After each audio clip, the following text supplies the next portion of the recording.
Good evening, short story writers, and today's prompt comes from Yearly News.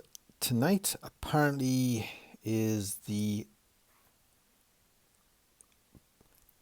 hope I'm saying this right, the Perseid meteor shower. Apparently, it's the best meteor shower of the year, and there are between the hours of 2 a.m. and 5 a.m. here in the UK, around 10 to 12 shooting stars visible every minute, which is quite a lot. I think it's every minute. Maybe it's every hour. That seems rather a lot, actually. Anyway, this is what I read. I have never ever seen this shower because here in the UK we are blessed with a lot of water. But that would be the silver lining on the cloud. And the cloud is semi-permanent, and it always seems to be there in August at the time of this shower. I believe that there have been, I could be wrong here, but while I've been in England at least, only maybe a handful of clear evenings on the night when this meteor shower was due to happen. So I've never actually seen it, and I believe also maybe last year or the year before, and this year also there's a moon, a full moon, and that does not help because that bleaches out the shooting stars because the moon is rather bright. But the shooting stars are brighter than regular stars. So if for some reason it's moonless at this time of year, then there's lots to see. Okay, so how do we turn this into a short story? This is the important thing. Right, well, it doesn't have to be a shooting star display. And I read once a story where somebody was reminiscing about a display, and then this was literary fiction. It turned out that this was the last memory they had of their partner because there was a car crash on the way home from watching it, and it was quite poignant. There's also a work of fiction by John Wyndham called The Chrysalids. It's either The Chrysalids or The Day of the Triffids. I think it's The Chrysalids. And everybody goes blind after watching a shooting star display, except people like me who were asleep, or in fact, the whole of Britain would be spared. That's the point. But it's a big flaw in his plot.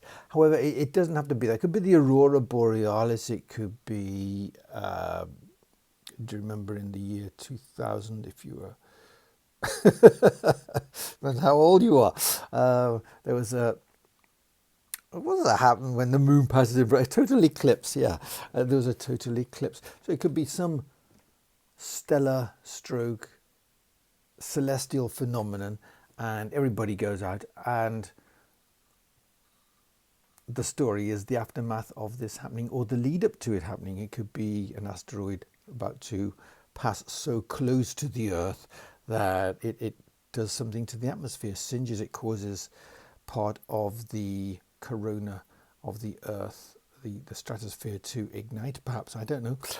So there's your science fiction aspect, which could also be political, as various parties start fighting with each other for resources to tackle this, or refuse to cooperate because we're humans.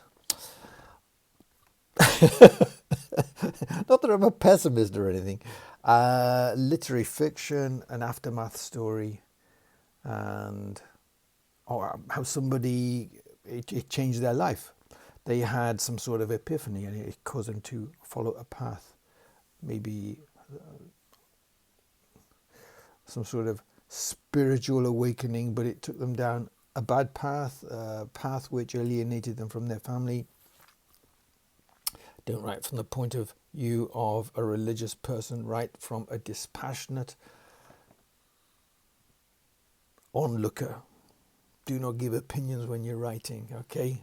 Fiction is not about your opinions, it's about, you can state your opinions, but they have to be through a character, and preferably just as a throwaway remark. That's when this kind of stuff is done best. It's when it's done best in films, it's done best in Dickens. It's a question which is asked, and the reader has to think about it. And there may be an answer, but the answer does not have to be something that the reader totally agrees with. Okay, it could be a bad answer. It could be, why do the bad guy do this? Oh, because if I didn't, somebody else would. Well, obviously that's a rubbish answer. And that plants itself in the reader's mind if that's what you wish to do. If you wish to have morals in your story, then that's the best way to do it. Sci-fi, fantasy, surreal and horror, all those things we've touched on the Day of the Triffids. So some thing happens to the earth as a result of this phenomenon, and there's the aftermath, which is dealt with by scientists, the military, whoever. End up in a dystopian society. Crime, mystery, thrillers. Well, I don't know. A heist. Somebody knows everybody's going to be on in a certain place, like they would be on New Year's Eve, so they plan a bank robbery at that time, knowing that they won't be disturbed. Historical, well, we've got the year 2000 eclipse, and it was worldwide, so that's historical. Could write about that and its effect on people, because a lot of people saw this as a big thing, tying in with the year 2000, and they were going to make resolutions and change lives and change their own lives. And did they? Was it a historical moment? Political, something which is used by certain astrology loving scaremongering parties. I'm looking at you, the Nazis, for their own ends. Or, well, I mean, political parties can be driven, I suppose any kind of ism is a form. It's a belief which informs a set of behaviors, and the behaviors are irrational. They are only guided by that belief. So I suppose any kind of ism really is a form of religion, if that's what it does.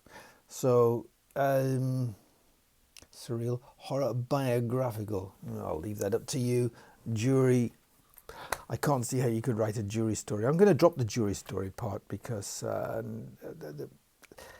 it's not a major genre really, and it's useful occasionally for drama purposes, because you've got conflict, but